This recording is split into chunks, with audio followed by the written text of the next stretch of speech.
Welcome back to the Misunderstood Introverted Black Girl podcast with your host, Zylia, where we talk about healing from childhood trauma, womanhood, finances, transformation, growth, and pretty much everything about transforming into the best version of yourself. So if you're new here, you can listen to us on YouTube, Spotify, or Apple Podcasts. But as you've seen by the title, I'm going to be telling you guys how I started to heal and find peace as someone who has dealt with anxiety and depression from my earliest memory of maybe middle school. So maybe 10, 11, 12, up until me being 23, and I'm finally getting a hold on it and actually moving further away from it day by day. So I wanted to share some of the things that I started doing to help anyone who is going through similar things, dealing with similar mental health issues, and showing you that there is hope that it can get better, because I have seen very dark days over the last few years, and I've honestly lived with, I believe, functional depression for a very long time, and I'm still pushing through, but it's a lot easier and a lot better than where I have been in the past. And especially as someone who has dealt with anxiety her entire life, always worried, always wanting to know what's going to happen, always stressed, always scared, everything under the book, having panic attacks. I can get into a deeper version of that in another episode, but today I just want to share a couple things that I did to help myself start to find peace and actually, get myself away from that and start getting to a brighter, beautiful, more peaceful life. And I don't know if everyone listening to this believes in God, but one of the first thing I did was start to create a relationship with God, start to pray more, start to believe more, start to have faith. And if you don't know, faith is believing in something you can't see. And for someone who has anxiety, do you know how that sounds? Do you know how that sounds to tell someone with anxiety you just believe in something without seeing it and you have no proof? That sounds like a recipe for disaster. But as someone who has dealt with anxiety and still is, I have never felt more peace in my life. My therapist just clarified with me. She was like, "Do you know what you're feeling?" I said, "No." She said, "Peace." And I'm like, wow, that's crazy. Like every day, I have bad days still. I still have panic attacks. I still have anxiety, but it's not to the severity of what it has been my entire life. And that's honestly what, almost 10 plus years, maybe like 10 to 12 years of dealing with the same mentality, the same mindset, the same sadness, the same stress, to now telling you that I feel peace. I just started creating a better relationship with God, praying, being more grateful in my life for things that I never found gratefulness in, down to the littlest thing you wouldn't believe that I say I'm grateful for. Because when you realize that there's a lot more positive things that you can be grateful for, happy about, or at peace with, you don't have much space to stress and be sad and be hurt as much as you may have in the past when all you've done is dwell on those things. So I highly recommend to start saying 3 things you're grateful for every day. I do that every single day. I might miss a day or two, but majority of the week I'm writing in my journal 3 things I'm grateful for every day. And honestly, throughout the day, when things piss me off, when things get me upset, when I get sad, I just think of the things I'm grateful for, and it's like it automatically boosts your mood. It might not make it go away, but it boosts your mood. And over time doing that, I feel like it's very beneficial to getting away from dark, sad mindsets or thoughts that you constantly have. The way I used to think, I cannot believe that these things are so easy for me to accept. But the next thing I've done is start to truly understand and believe that everything happens for a reason. If you believe this, then what can you stress about?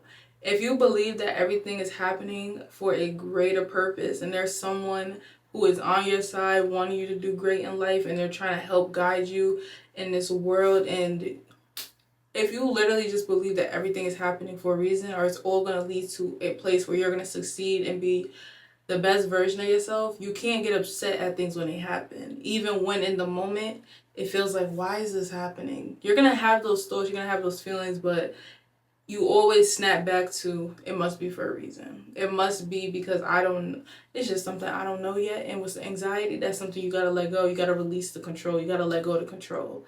If you don't let go of the control, you're never going to let go of your anxiety, because you're going to constantly be worried about, what can I control to know what's going to happen next? What can I control to know what's the next step or what's next for me? Instead of just saying, let go and let God. That's what I said, just let go and let God. Whatever you want, You gonna make it happen. That's just what it is. It's like you have so much more time to do a lot more other things in your life than to stress about things that, if it is everything happens for a reason and you don't believe in it, imagine fighting something that's the inevitable. That's what having anxiety sometimes feels like. That's dealing with depression when it gets really, really, really bad. You have to look at things like it must be happening for a greater purpose. I just don't know. I just don't know right now, and I'm praying and I'm hoping, or I hope the universe, God, I hope someone or something is guiding me in the right direction. And then something else that I literally started doing was understanding and learning myself. Understanding why I'm the way I am, learning myself like you're learning a new partner.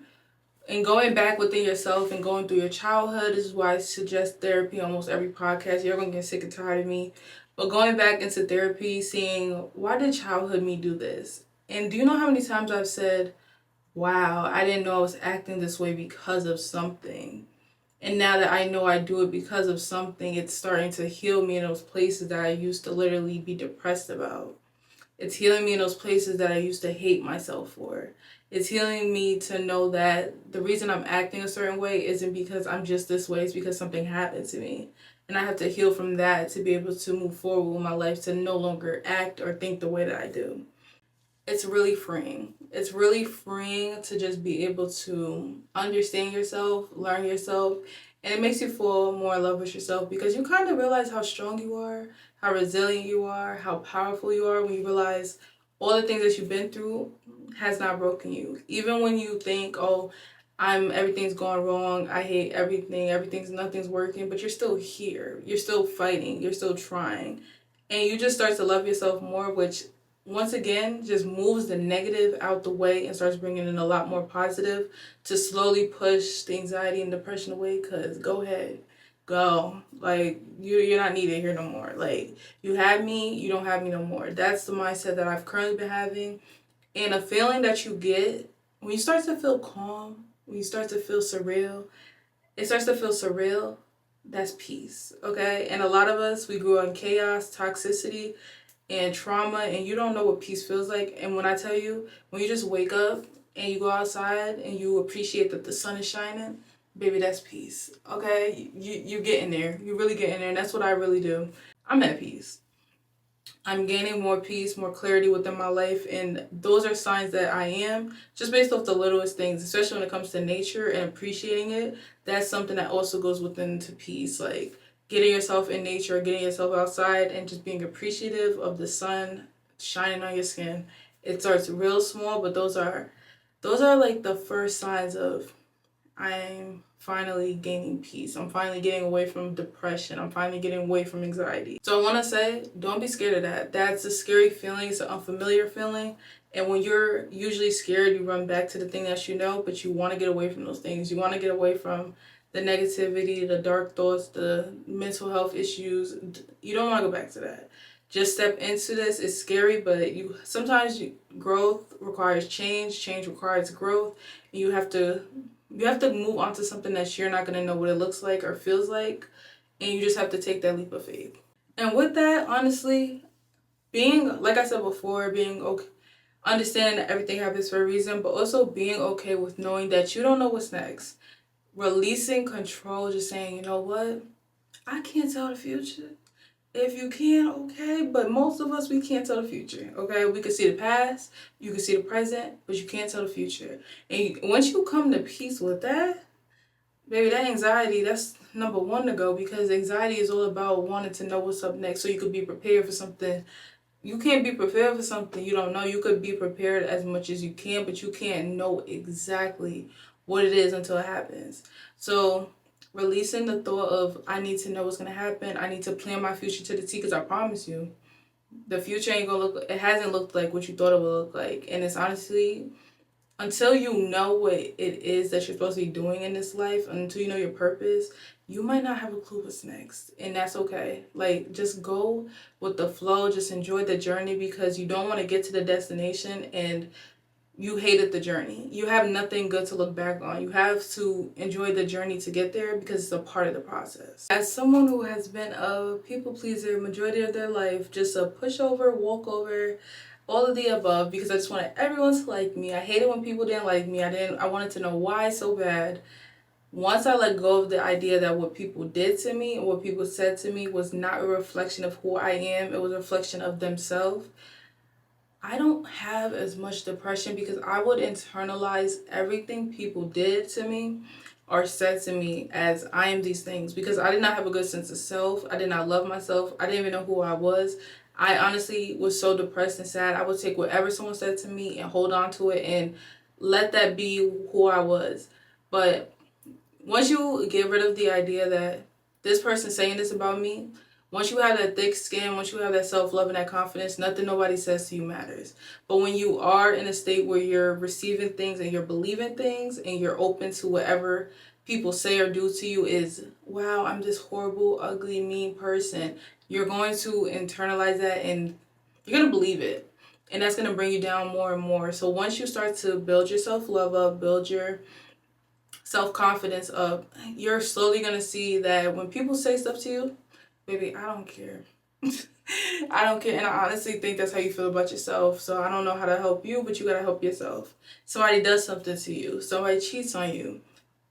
I don't know what's wrong with you, but I know it wasn't me. So I'm going to have to respectfully walk away. I don't know. You got to figure that out because that has nothing to do with me. Internalizing someone doing something to you or saying something to you is a sign that you need to work on your self-confidence, self-love to yourself, so that you are building up a skin where you can say whatever. You could do whatever. It's not going to break me. It's not going to bring me down. It's not going to make me cry. It might hurt my feelings, well, for a moment, but I know how I feel about myself and I know the type of person I am. And once you get there, there's no looking back. I think that's going to be the end of the episode. Those are the majority of things that I've been doing. And if I have more, I will make another episode. We're going to honestly keep talking about this topic anyway. So I'll be giving y'all what else I learned over the next few years and the next few months if I come up with new things. So I hope you enjoyed today's episode. Don't forget you go watch us on YouTube and listen to us on Spotify or Apple Podcasts. Be sure to follow us on our socials on Instagram and TikTok for podcast clips. And always remember, you have now found a safe place where you are accepted for who you are. And I want you to know that you have a purpose in this life, even if you don't know it yet. I love you, and I'll talk to you soon.